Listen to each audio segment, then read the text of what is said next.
gentlemen,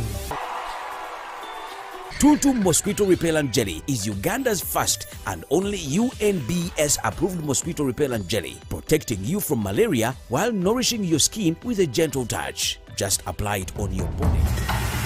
Uganda National Lottery. Dream, play, win. Participants must be 18 years or older. Play responsibly. The Uganda National Lottery is operated by Ituba Uganda and regulated by the National Lotteries and Gaming Regulatory Board.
Hello, my name is Erica Murunji and welcome to Be Inspired by Erica.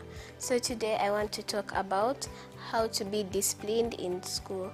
Number one, put God first in everything you do so that He can guide you to do the right thing.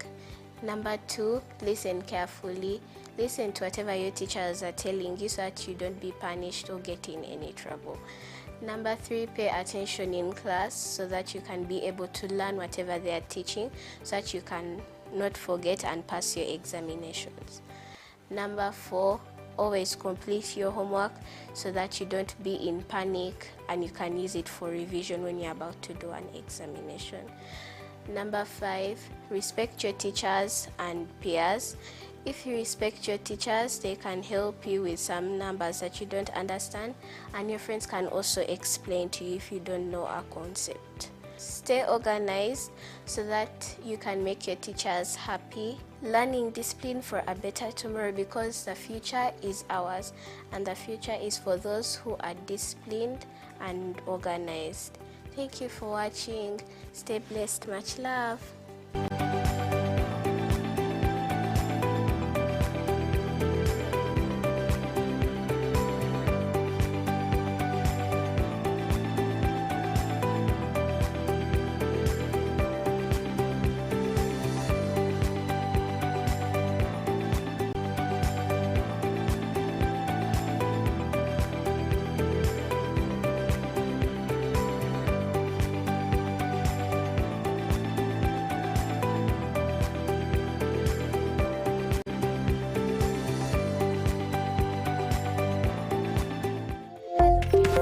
Youth of Purpose.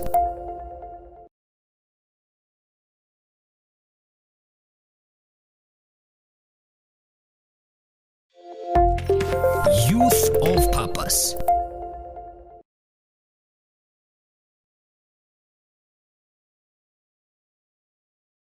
Youth of Purpose that happens every Wednesday at 9 p.m. and of course with your host Cheselyn Ankonda. So today is a very interesting conversation, and in our next episode we are going to be talking about commercialization of politics, but also what patronage has done to the young people in this country and even in the global village where we live. And of course, we shall be looking at why have young people consistently stayed in the aspect of political patronage, and also the aspect of empowering young people, because part of the patronage is because young people feel they are not capable enough to actually either fund or run campaigns. But also, is it actually possible that you can run an election within your least budget and be able to make it? And of course, I have a very interesting panel of young leaders who have walked this journey, and we hope that they'll be able to dissect the conversation as time goes on. And I'm going to allow them to introduce themselves. I'll start it off with my immediate left, Bossa Price. Please introduce yourself to our viewers. Good evening, listeners. I'm very glad to be here, Tracy. I'm always glad to be hosted on such very interesting conversations. My name is Bossa Edwin Price, and just completed my law degree at the university. I'm quite a fanatic of politics, student politics, youth politics, and national politics. I believe that the topic today, commercialization of politics, in regards to the political patronage, is quite an interesting one, and it's going to spark quite a heated debate. It's a very wonderful panel. Thank you so much. Thank you so much, Bossa. We hope to get your honest, actually, contribution to the conversation. Next to Bossa is Harriet. Harriet, kindly introduce yourself to our listeners. Thank you so much, Ms. Ankunda. A good evening to you, ladies and gentlemen. Harriet Ankunda is my name, and unlike Mr. Bossa, just right beside me, I don't have a lot to say. I am just a normal student at Makerere University, and I so happen to be a student leader, and I think I will be discussing matters pertaining leadership, just in line with the topic that has been put forward to us. Thank you. Thank you so much, Harriet. We are very honored to have you join our conversation. Next to Harriet is Emanzi. Emanzi, please introduce yourself to us. Hello, our viewers. My name is Mujisha Emanzi. I am a Pan-Africanist, a youth scholar, and I'm very glad to be on this panel today discussing commercialization of politics in a political patronage system. I think it is something that is very pertinent with our livelihoods right now as the young people of Africa and of Uganda to be particular. So I look forward to having very elaborate conversations with this on this amazing panel. I thank you so much. Thank you so much. That is the introduction part. We have Emanzi, we have Harriet and Bossa, who are both passionate young people in the political environment. And now to get it off is that, like I had earlier mentioned, participation of young people is one that keeps to be curtailed because of the financial issues and challenges that they face, but it's also one that has been at the withdrawal of political patronage. Now, political patronage is to the effect that either there is a political demigod that young people must worship, or maybe there is some person who has influence who is going to fund their campaign, or there is another individual who thinks they have it all in the community or in the race that you intend to run. And so when you show up, most likely you're inclined to, go look for these people, and eventually your ideas are sabotaged because if you are not for them, then you are against them.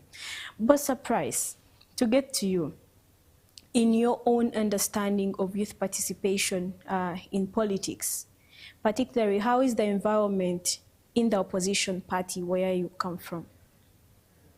Thank you so much, Tracy. In my environment, I've generally, from the time I joined politics, I think I picked the interest of ideology in being an opposition politician. And for me, it is very important that we check government policy and actions that are towards their people of interest.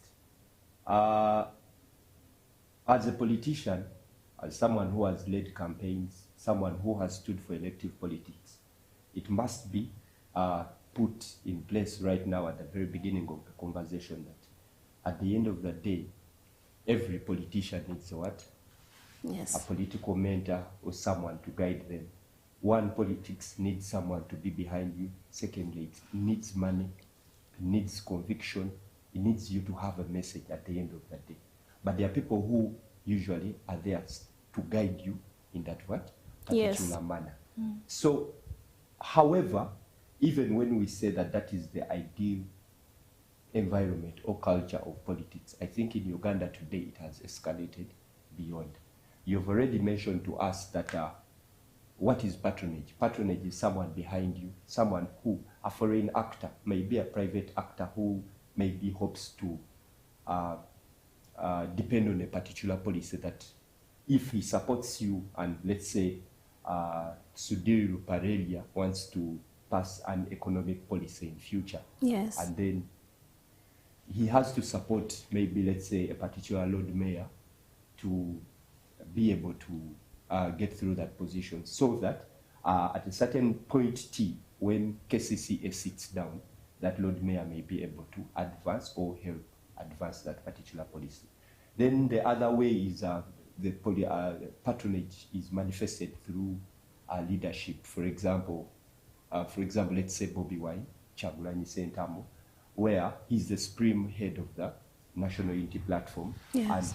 And people have to subscribe to him in form of loyalty, in form of interest, in form of idealism. And I think it is all the party subjects, all people who subscribe to that particular party have to align themselves with the interests of that, either that party or that particular individual who heads that party.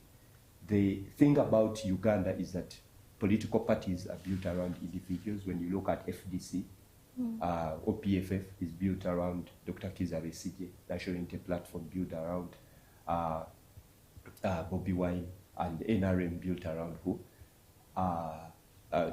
President Yoweri Museveni. But you realize that there are other political parties that have lived through time, UPC and DP, Democratic Parties. That yeah, such political parties, I think, for me, stand by idealism. They can stand, they have stood the test of time, and they are able. So for me, whereas the leading political parties today are steadfast or standing on foundations of individualism, or like Bobi Wine, President Yoweri Museveni, I think there are also other political parties that have stood the test of time, that stand on foundations of idealism. Even when the individual goes, we've seen Paul Kahanga Semogere come and go, seen Milton Obode come and go, Lalo Tuna and all those of UPC. And I think much as we would say that Uganda has moved from a certain position, but it is also going somewhere, the only issue is, for purposes of introducing the topic, is that the issue of commercialization, the issue of patronage has escalated, and I think it is not very healthy for the country, as we are going to continue discussing. Interesting, right there. Harriet. Yes, please. Bossa has given quite an interesting background, but also his opinion in regards to youth participation in politics and how the environment is. I understand you are a student leader at the university, and this political patronage is not just within our communities, it is not just within NYC structures, it is not even just within NRM Youth League. Like Bossa has said, we have seen it even in the opposition, we have seen it even in other platforms and spaces that young people choose to take part in. From your point of view, from your opinion as a university student, is there political patronage, especially for your case, when you are running as a leader at the university? Amazing. For my case, as a student leader, number one, I want to stress that politics in university places are supposed to be non-partisan. We are not supposed to see the ideology of patronage comes in with parties most often times. So you find that if you are thinking of being aligned with a certain party, you end up having to take up whatever the fountain of honor of that party does. So I think it was thought best for us as students to be in a space that is non-partisan, I would say, but of course it does not happen that way. It does not happen that way, and we have had, for example, in our very current elections, our guild president aspirants had to, seek some mandate from certain political parties. But we were saying, guys, we had come to a table and agreed that politics was supposed to be non-partisan. But I think that from my side, as a student leader, as Harriet Nkonda, I did not have anyone behind me.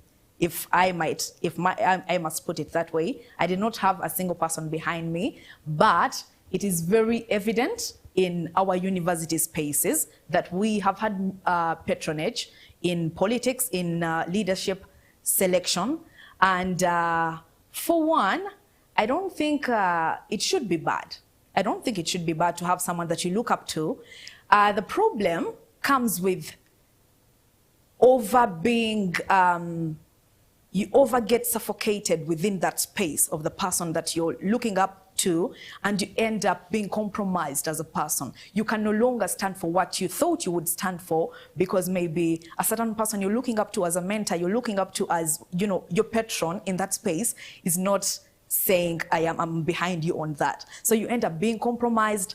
Yet I think patronage would be a good thing for us as leaders in society, in university spaces. But for my case, I did not have a single soul behind me. It is a thing that sprouted from within me, and I chased that, and I'm happy it yielded.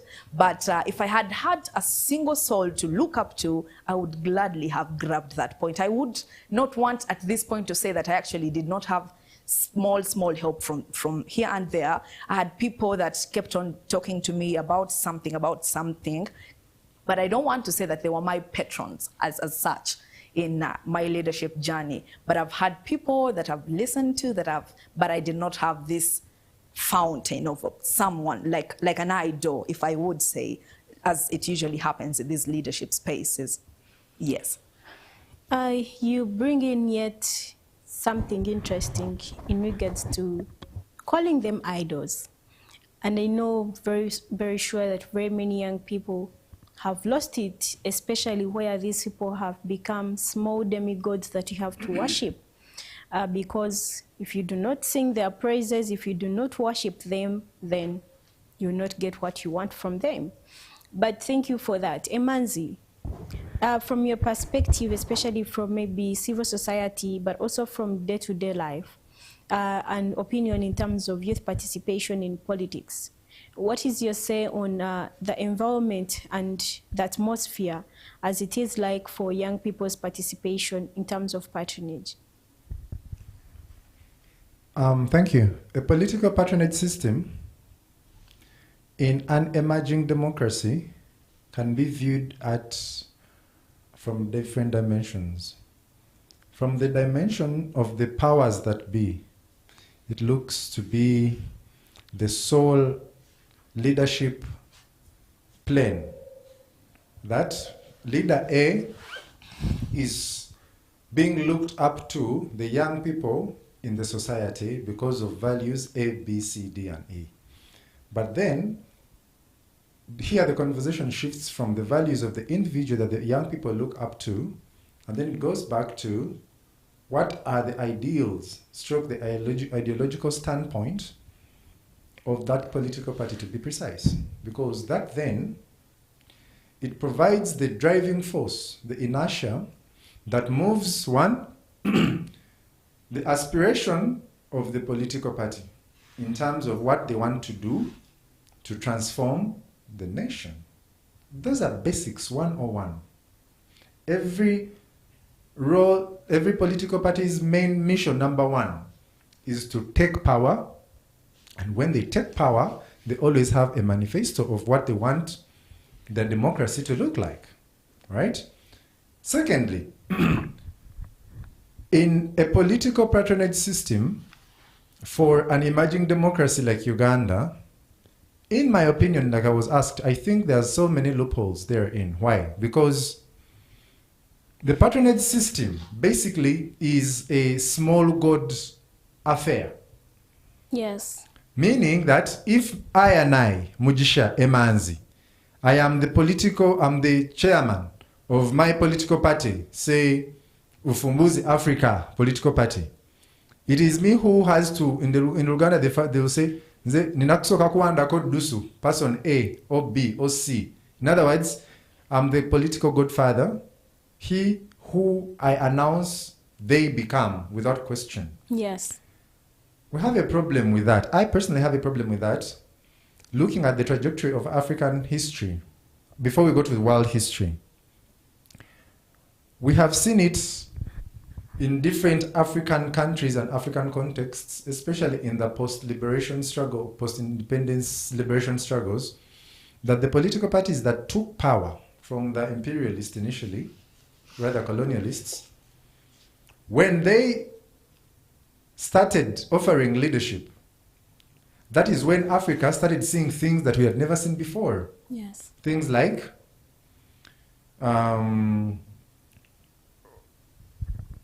what is this thing called, where a certain group that is in power gives the opportunity of only the people that subscribe to that political party, even in a free political dispensation, multi-party dispensation system. If you look at things like post-colonial armies of Africa, Yes. you can see that most of the armies were predominantly of a certain tribe, of either the leader of that country or the leader of the political party in power. And this is political patronage in a different phase. But now, as young people, how do we get out of the fangs of a political patronage system and initiate or partake in a system where young people can actually discuss and offer their ideals, their opinions and philosophies without subjecting them to approval of the powers that be, which is in the political patronage system. My friend Bosa, as a young man in political party XYZ where he subscribes,